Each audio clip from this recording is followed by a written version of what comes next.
Okay, let's dive into this classic Hindi fable about a get-rich-quick scheme that goes horribly, horribly wrong. It's a fantastic story about ambition, greed, and some, let's just say, very unexpected side effects. So, how can something that seems like a miracle cure turn into a total curse? That's the big question we're looking at today. We're going to follow the story of a man whose desperation led him to what he thought was a miracle product. But his ambition, well, it led him down a path with some very pointed consequences. So, meet Bankay. This is our guy, our protagonist, and he is completely at the end of his rope. As he says himself, all my businesses have failed. He's got no money, no ideas, and to top it all off, a pounding headache from all the stress. But, just as he's hitting rock bottom, a friend shows up with what looks like a lifeline. He's got this seemingly miraculous product, a special oil that supposedly makes headaches vanish, just like that.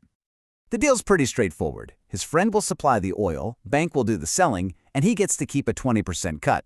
Now, for a guy as desperate as Bank, this isn't just an offer, it's everything. And wow, does it take off. Just like that, his fortunes completely turn around. Banka hits the village streets, and this oil is an absolute sensation. I mean, people are literally lining up to buy his cure. Bank's strategy was, well, simple and dangerously short-sighted. With demand soaring through the roof and his pockets finally starting to fill up, that little voice of greed started to take over the whole operation. At first, he starts off by selling the bottles for a pretty reasonable 50 rupees. The price is right, the product actually works, and the villagers, they love it. For a minute there, it seems like the perfect business. But as demand just explodes, so does Banka's ego. He doubles the price to 100 rupees. He starts telling his customers, even the village headman, the sarpanch, that this is a premium product and its price just reflects its power. And he doesn't stop there. Oh no, he doubles it again to a whopping 200 rupees, creating this sense of urgency, warning everyone that the price is just going to keep on rising. But then, disaster. He sells out completely. His friend tells him that a new batch is going to take days to prepare, but Bankay's get-rich-quick scheme can't afford to wait. He can see his whole dream slipping away. So, desperate not to lose all that momentum, he remembers his friend also makes this really potent ointment for treating a bull's broken horn. And in a moment of pure, unfiltered greed, he decides to mix this powerful animal medicine into his new batch. Now, his friend gives him a serious warning. He pleads with him, there's a difference between humans and animals, Bank. But Bank, he is so blinded by the promise of more money, he just dismisses it completely. So, ignoring all common sense, he creates his new concoction. Get this, just one single drop of that powerful horn ointment mixed into 10 bottles of basically ineffective oil. He's so proud, he calls it Bel Chop Tel, which literally means bull brand oil.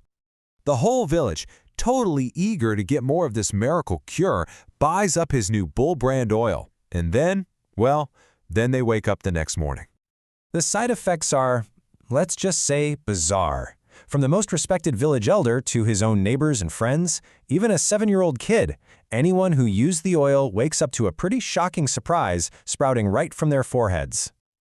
Yep, horns. Small, but very real horns. The villagers connect the dots pretty quickly. They know exactly who's to blame, and they're all shouting, "This is all because of your bull brand oil!" So, all of this builds to an inevitable, pretty chaotic conclusion, where Banka's greed comes back to bite him. Or maybe it's more accurate to say, to gore him. The story's climax is a furious, horned mob confronting a terrified Banky. They end up chasing him right out of town, ready to use their new accessories to teach him a lesson he'll never forget. And what's really interesting here is the title of the story itself, Mujhe Maar. It's a famous Hindi proverb that literally means, "Come, bull, hit me." It perfectly describes someone like Bankay, someone who foolishly and knowingly invites their own downfall.